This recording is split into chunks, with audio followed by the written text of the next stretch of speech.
Have you ever met someone and felt a little nervous about what to say next? Imagine this. You're sitting in a park, and a stranger smiles at you.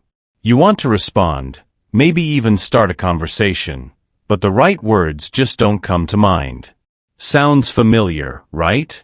Don't worry, you're not alone. Small talk might seem simple, but it's actually a powerful tool, especially when you're learning English. In today's story, we'll explore how basic phrases like "what do you like to do" and "where are you from" can open the door to new friendships and better English skills. We'll follow the journey of two characters, John and Sarah, who meet for the first time in a park. Their story is filled with small surprises and the kinds of phrases you can use in your everyday life. But here's the twist. This isn't just about learning English. It's about building confidence and making connections. By the end of this video, you'll see how even a simple conversation can lead to something meaningful. So grab your headphones, get comfortable, and let's dive into the story. And remember, every word you learn today will bring you closer to speaking English with confidence.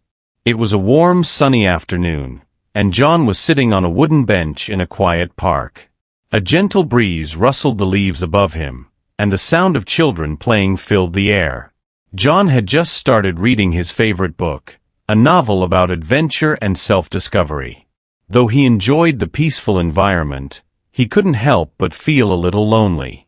Just then, a young woman named Sarah walked into the park. She looked around, searching for a place to sit. Sarah had recently moved to the city and didn't know many people yet. She carried a small sketchbook in her hand, hoping to find some inspiration for her art. Spotting an empty seat next to John, she hesitated for a moment before gathering her courage to approach him. "Hi," Sarah said with a warm smile. "Do you mind if I sit here?" John looked up, slightly surprised, and quickly closed his book. "Not at all," he replied, smiling back. "Please go ahead." As Sarah settled in, she glanced at the cover of John's book. "What are you reading?" she asked curiously. John held up the book, showing her the title. "It's an adventure story," he explained. "I love books that take you to a different world." "That's interesting," Sarah said, her face lighting up. "I like reading too, though I prefer mystery novels. They keep me guessing till the end." John nodded, intrigued. "Mystery novels are great. Do you have a favorite one?" Before Sarah could answer, a stray dog trotted up to their bench, wagging its tail. It seemed friendly and playful, and both John and Sarah couldn't help but laugh at its antics. "It looks like he wants to join the conversation," John joked. Sarah chuckled. "Maybe he's better at making friends than we are." The brief moment of laughter broke the ice, making them feel more at ease. The initial awkwardness faded, replaced by a growing curiosity about each other. Little did they know, this simple meeting was the beginning of a conversation that would not only help them learn about each other, but also improve their English in unexpected ways.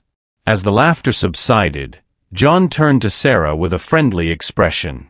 "So, are you new here?" he asked, hoping to keep the conversation going. "Yes, I am," Sarah replied. "I just moved to the city last week. It's so busy here compared to my hometown. What about you? Are you from around here?" John nodded. "I've lived here my whole life.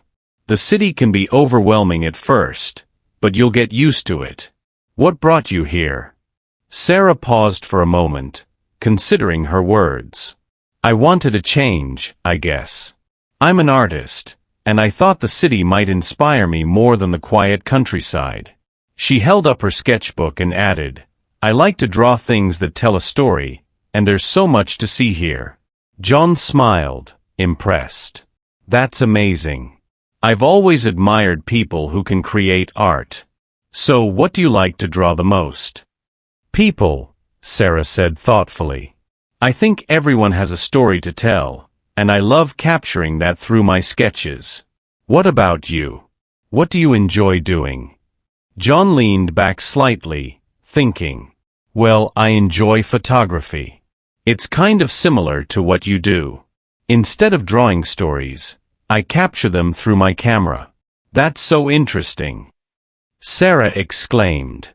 Do you take pictures of people too, or do you focus on landscapes? A bit of both, John replied. But I find landscapes easier. People are harder to capture because you have to show their emotions.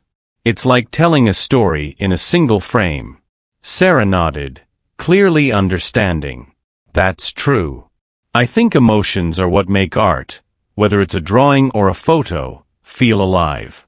The conversation flowed naturally, with both of them exchanging ideas and sharing their perspectives. They talked about their favorite places in the park, the things that inspired them, and even their struggles with being creative. As they spoke, Sarah found herself listening carefully to John's words, repeating phrases in her head to practice her English. John, in turn, tried to choose simple words, sensing that Sarah was still getting comfortable with the language. It was a small moment, but one filled with warmth and connection. Their small talk was slowly transforming into something deeper, as they discovered how much they had in common. As their conversation deepened, John noticed Sarah's enthusiasm whenever she talked about her art. He decided to learn more about her creative process. So do you draw every day? He asked. Sarah smiled and shook her head. Not every day, but I try to. Sometimes I feel stuck, like I can't think of anything to draw. It's frustrating, but I guess it's part of being an artist. John nodded, understanding the feeling. I get that. With photography, there are times when I can't find anything interesting to capture. But then something simple, like the way the light hits the trees, can inspire me. Sarah's eyes lit up. That's so true. Inspiration can come from the smallest things. Like today, I was watching the pigeons in the park, and I thought about sketching them. But then I felt shy about sitting alone and drawing. John chuckled. Well, you're not alone now. Maybe next time, you can bring your sketchbook, and I'll bring my camera. We can create something together. Sarah tilted her head, considering the idea. That actually sounds fun. It's always better to create with someone who understands what you're trying to do. Their conversation shifted to their goals and dreams. John shared how he wanted to travel the world and take photos of different cultures. It's not just about the pictures, he explained. It's about understanding people and their stories. Sarah agreed. I feel the same way. Art and photography aren't just about the final product. They're about the journey and the connection you make with people along the way. As they spoke, the sun began to set, painting the sky with shades of orange and pink. It created the perfect backdrop for their budding friendship. John turned to Sarah and asked, So, where are you from originally? Sarah's face softened as she replied, A small town by the hills. It's quiet and peaceful, but I always felt like something was missing. Coming here feels like an adventure, even if it's scary sometimes. John nodded thoughtfully. Every big change is scary at first, but it's also exciting. You've already taken the first step by moving here. That's brave. Sarah smiled, feeling encouraged by his words. Their connection was now more than just small talk. It felt genuine, like two kindred spirits discovering each other. As the evening grew cooler, John and Sarah continued their conversation, unaware of how much time had passed. The park had started to empty, with only a few joggers and dog walkers lingering. Yet, their newfound friendship felt like it was just beginning. So, John said, breaking a brief silence, have you explored much of the city yet? I could show you around if you'd like. Sarah looked at him, surprised but pleased. That sounds great. I've been meaning to visit some places, but I don't know where to start. Everything here feels so big and unfamiliar. John grinned. I know exactly how you feel. When I was younger, this city felt like a maze. But once you get to know it, it's full of hidden gems. There's this little cafe nearby where artists hang out. You'd love it. Really. Sarah asked, her excitement growing. Do you go there often? Sometimes, John replied. I'm not much of an artist, but the vibe is nice. People are friendly, and they're always sharing ideas. You could even sketch there. It's inspiring. Sarah nodded eagerly. I'd like that. Maybe I can finally finish some of the drawings I've been working on. The idea of meeting again made both of them feel a little lighter. John leaned forward slightly, as if sharing a secret. You know, he said, meeting you here today was kind of random, but I feel like it happened for a reason. I don't usually talk this much with strangers. Sarah laughed softly. Me neither. But sometimes, the best things happen when you least expect them. Just then, the stray dog that had approached them earlier reappeared, wagging its tail and looking up at them hopefully. Sarah reached into her bag and found a small piece of bread she had saved. She held it out to the dog, who gladly took it and sat down next to the bench, as if joining their little circle. Looks like we've made another friend, John said, smiling.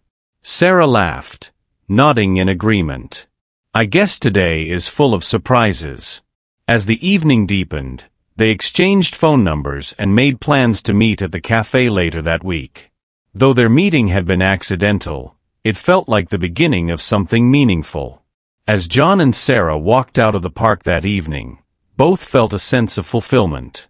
What had started as a casual encounter had grown into a meaningful connection. John had found someone who appreciated creativity just as much as he did, while Sarah felt less like a stranger in a big city. Their plan to meet again gave them both something to look forward to, a chance to share their passions and learn from each other. This simple story reminds us of how small moments can turn into great opportunities. Meeting new people and practicing small talk might feel awkward at first, but it's one of the best ways to build connections and improve your communication skills. Imagine how many friendships might be waiting to start with just a simple hi, or what do you like to do? If you're learning English, conversations like these can be an excellent way to practice. Don't worry about being perfect. Focus on being genuine. Use phrases like "where are you from?"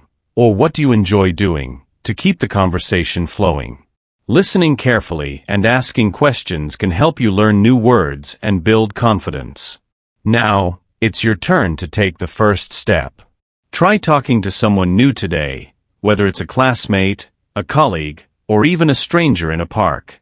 Practice makes perfect, and who knows, you might just make a new friend along the way. If you enjoyed this story, don't forget to like, share, and subscribe to Knowledge Drops for more English learning stories. Let us know in the comments, what's the most interesting conversation you've had with a stranger? Your journey to better English and meaningful connections starts today. Let's keep learning together.